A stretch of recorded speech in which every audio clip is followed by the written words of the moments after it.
नमस्कार मंडळी, स्वागत आहे 7 पुस्तकांची या आपल्या मराठी यूट्यूब वाहिनीवर. आज आपण ऐकणार आहोत जगातील सर्वात प्रभावी पुस्तकांपैकी एका पुस्तकाबद्दल. नेपोलियन हिल लिखित थिंक अँड ग्रो रिच, विचार करा आणि श्रीमंत व्हा. नेपोलियन हिल यांनी 25 वर्षांच्या संशोधनानंतर या पुस्तकाचे लेखन केले, जे मानवाच्या मानसिक सामर्थ्यावर आधारित आहे. हे पुस्तक केवळ श्रीमंत होण्याचं तत्वज्ञान नाही, तर यश, आत्मविश्वास आणि विचारशक्तीचं विज्ञान शिकवणारं अमूल्य मार्गदर्शन आहे. चला तर मग सुरू करूया थिंक अँड ग्रो रिच या पुस्तकाचा सारांश. नेपोलियन हिल सांगतात, विचार हे खूप शक्तिशाली, सामर्थ्यवान आहेत. तुम्ही जो विचार केला आहे त्यावर ठाम राहा आणि आपल्या इच्छाशक्तीने तो महत्वाचा पैलू गाठा. सर्वस्वपणाने लावा, अविरत कष्ट करा. संधी बऱ्याचदा अचानक चाहून न देता येते. त्या संधीत रस घ्या. इच्छाशक्तीचे सोन्यात रूपांतर करा. जे यश मिळवण्यासाठी सजग असतात त्यांच्याकडे यश आपसूक येते. जसे की ज्यावेळी हेनरी फोर्ड यांनी आपली V8 मोटार बनवण्याचं ठरवलं, त्यावेळी इंजिनातली सर्व 8 सिलेंडर्स एका ब्लॉकमध्ये असावीत अशी त्यांची योजना होती. या योजनेनुसार त्यांनी आपल्या इंजिनियर्सला इंजिन बनवण्यास सांगितले. सर्व डिझाईन्स कागदावर रेखाटले गेले. मात्र सर्व इंजिनियर्सनी एकत्रितपणे सांगितले की हे होणे अशक्य आहे. हेनरी फोर्ड यांनी हार मानली नाही. ते प्रयत्न करत राहिले आणि एक दिवस जादूची कांडी फिरल्याप्रमाणे ते रहस्य उलगडले व ते त्यांच्या योजनेत सफल झाले. नेपोलियन हिल आपल्याला आपली इच्छा स्पष्ट ठरवलेली असायला पाहिजे असा सल्ला देतात. आपल्याला जे काही मिळवायचं आहे ते खूप स्पष्टपणे आणि ठराविकपणे ध्येय म्हणून ठरवून त्याच्याशी संबंधित कार्य करावं लागेल.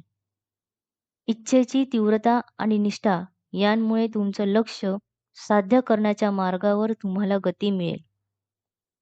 जसे की जर तुमचा व्यवसाय येणाऱ्या 5 वर्षात अधिक वाढवायचा असेल, तर तुम्ही तुमचा हेतू आणि ध्येय निश्चित करा. त्यानुसार तुम्ही योजना बनवा आणि पूर्ण आत्मविश्वासाने, अथक परिश्रमाने आणि आपल्या इच्छाशक्तीच्या जोरावर ते प्रत्यक्षात उतरवा. नेपोलियन हिल यांनी विश्वासाला मनाच्या शक्तीमध्ये प्रमुख स्थान दिलं आहे. आपल्या इच्छांवर विश्वास ठेवल्यामुळे ती इच्छाही साकार होऊ शकते. विश्वास हा आत्मविश्वास निर्माण करतो, जो यशाच्या दिशेने पुढे नेतो. जसे की जर तुम्हाला इंजिनियर बनायचे आहे, तर तुमच्या मनाला स्वयंप्रेरित सूचना द्या. त्या सूचनांचे पालन करून तुम्ही तुमच्या सुप्त मनाला अपेक्षित असलेले ध्येय तुम्हाला नक्की मिळेल असा ठाम विश्वास देऊ शकता. तुमचे मन त्या दिशेने कार्य करते आणि त्या पद्धतीने तुम्ही अभ्यासाचे नियोजन करून त्याप्रमाणे अभ्यास करून तुम्ही इंजिनियर बनू शकता. नेपोलियन हिल आपल्याला आत्मनिर्देश किंवा ऑटो सजेशन म्हणजेच आपल्या मनाला सक्तीने सकारात्मक विचार द्यायला सांगतात. याचा अर्थ असा आहे की आपल्याला योग्य विचार पुन्हा पुन्हा सांगून मनामध्ये ठराविक विश्वास निर्माण करावा लागतो. आत्मनिर्देश म्हणजे स्वतःला सतत सकारात्मक संदेश देणे. जसे की रोज सकाळी तुम्ही स्वतःला म्हणता, मी यशस्वी उद्योजक आहे. माझ्या व्यवसायामध्ये मोठी वाढ होईल असे म्हणा आणि ते तुम्हाला आत्ताच मिळालं आहे अशी कल्पना करा. आणि त्यासाठी योग्य तो मार्ग आणि योग्य ती योजना सुचवण्याची तुमच्या सुप्त मनाला सूचना द्या. आणि अंमलबजावणीसाठी तत्पर राहा. ती तातडीने कार्यान्वित करा. नेपोलियन हिल आपल्याला सांगतात, फक्त सामान्य ज्ञान कधीही तुम्हाला यश मिळवून देणार नाही. त्याला विशेष ज्ञानाची जोड देणं आवश्यक आहे. आणि यासाठी तुम्हाला जास्त शिकावं लागेल. तुम्ही जितकं विशिष्ट आणि तज्ज्ञ बनाल, तितकं यश तुमचं असणार. जसे की जर तुम्ही फक्त सामान्य व्यवसायाचे ज्ञान घेता आणि डिजिटल मार्केटिंग शिकत नाही, तर आजच्या युगात तुम्ही मागे पडाल. आपल्याला हवे असलेले नेमकं ज्ञान कुठले हे ओळखता येणे, हे ज्ञान नेमके कुठून मिळेल हे माहीत असणे आणि त्याच योग्य वेळी योग्य तो उपयोग करता येणं, या साऱ्याचं नेमके नियोजन म्हणजे सुशिक्षितपणा होय. तुम्ही ज्या सेवा किंवा वस्तू विकणार आहात किंवा व्यवसाय करणार आहात, त्याचे विशेष ज्ञान असणे अत्यंत गरजेचं आहे.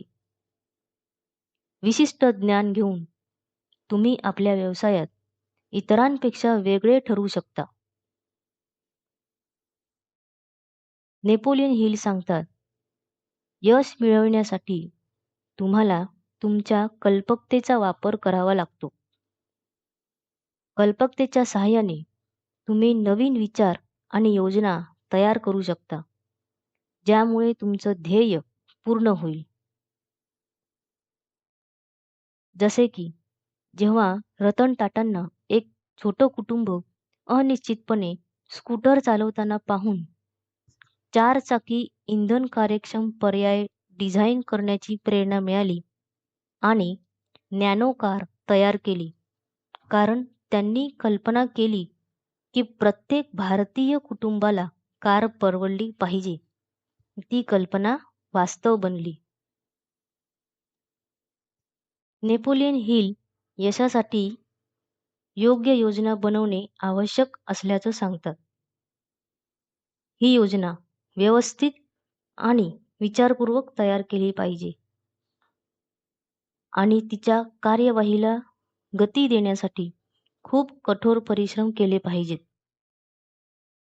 जसे की तुम्हाला तुमचं पुस्तक प्रकाशित करायचं आहे, त्यासाठी तुम्ही लेखक, संपादक, प्रिंटिंग हाऊस, मार्केटिंग या योजनेचा योग्य ताळमेळ कराल. नंतर ती योजना अंमलात आणाल. परिणामी पुस्तक यशस्वीपणे प्रकाशित होईल. नेपोलियन हिल यशाच्या मार्गावर ठाम निर्णय घेण्याचं महत्त्व सांगतात.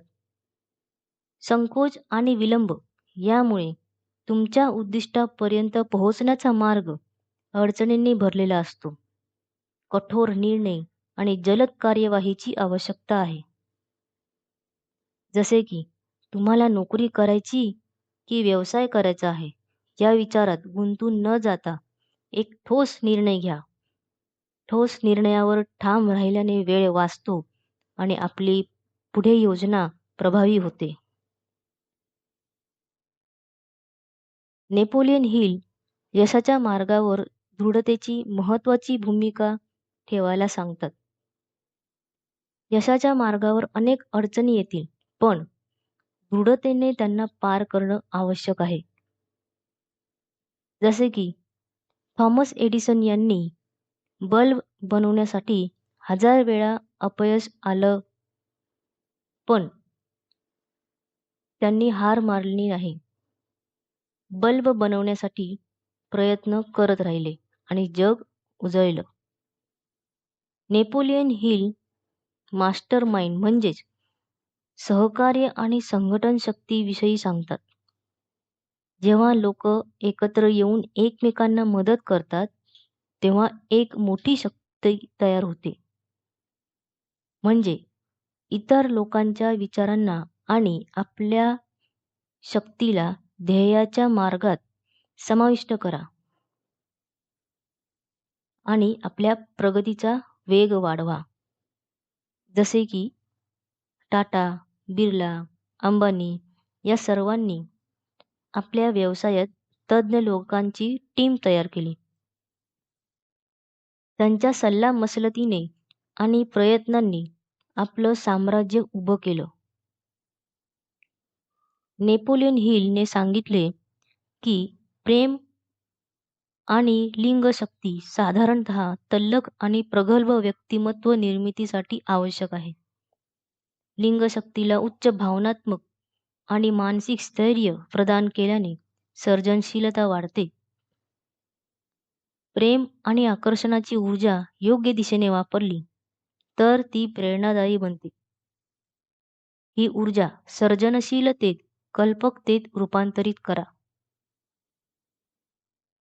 नेपोलियन हिल म्हणतात, तुमचं अवचेतन मन तुमचं प्रमुख सहाय्यक आहे.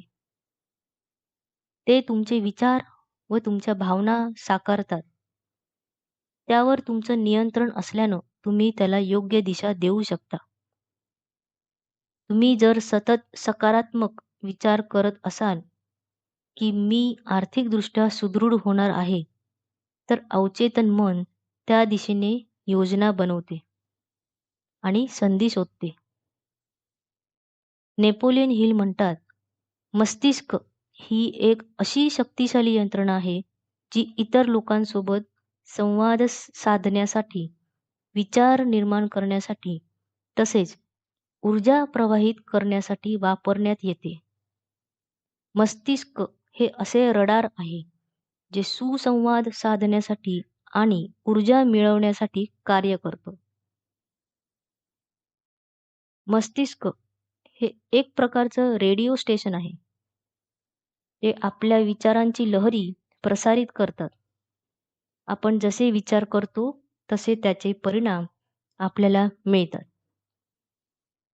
सर्जनशील विचार व कल्पनांचा वापर करून एखादे नवीन तंत्रज्ञान किंवा उत्पादन तयार होऊ शकते, जे इतरांपेक्षा वेगळे ठरते.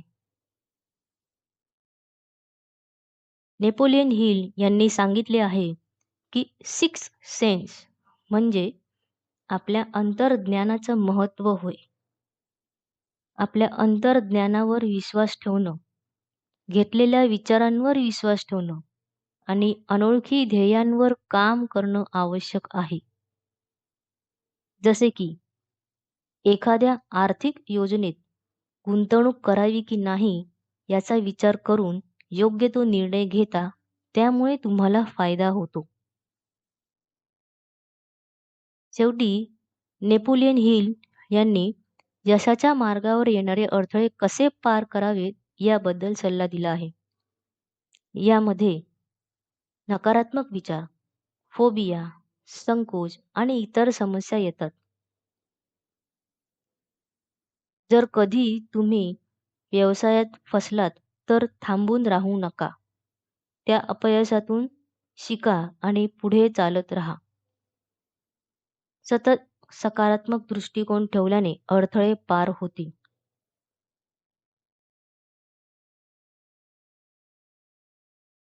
तर मंडळी, या पुस्तकातून आपल्याला असे समजते की आपले विचार, विश्वास आणि कार्यच आपल्या भविष्याची दिशा ठरवतात. आपण आपल्या विचारांची शक्ती ओळखू आणि त्याच्या आधारावर यश मिळवू. तर मंडळी, कसा वाटला या पुस्तकांचा सारांश? कमेंट्समध्ये नक्की सांगा. 7 पुस्तकांची या मराठी यूट्यूब वाहिनीला लाईक, शेअर, सबस्क्राईब करा, बेल आयकॉनवर क्लिक करा, जेणेकरून आमचे सर्व व्हिडिओ तुम्हाला मिळतील. भेटूया पुढच्या पुस्तकासोबत. धन्यवाद.